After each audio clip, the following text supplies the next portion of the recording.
Реформските процеси се процеси кои што започнаа во Министерството за внатрешни работи пред неколку години уште.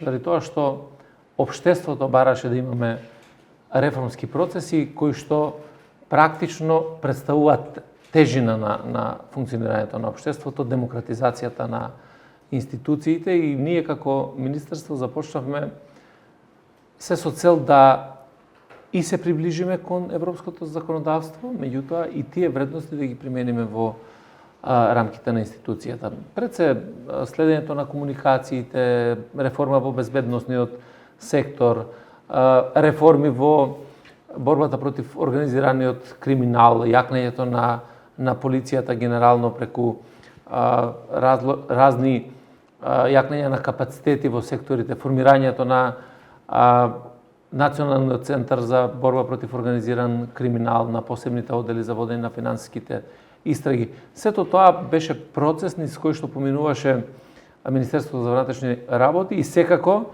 најважно е во рамките на скрининг процесот и изготвувањето на патоказите за владењето на правото, кој што ги покрива практично поглавјата 23 24.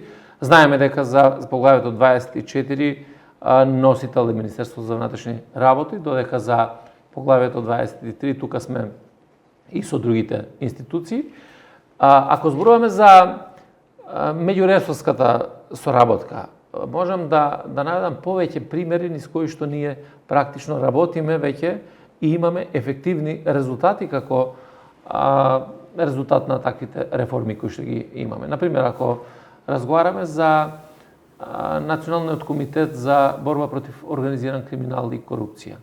Тој се состои од повеќе институции кои што заеднички работиме, споделуваме информации, размена на податоци и влегуваме или отвараме истраги. Националната комисија за борба против трговијата со луѓе и легалната миграција, исто така предводена од јавниот обвинител во кој што учествуваат повеќе сегменти или повеќе институции во соработка.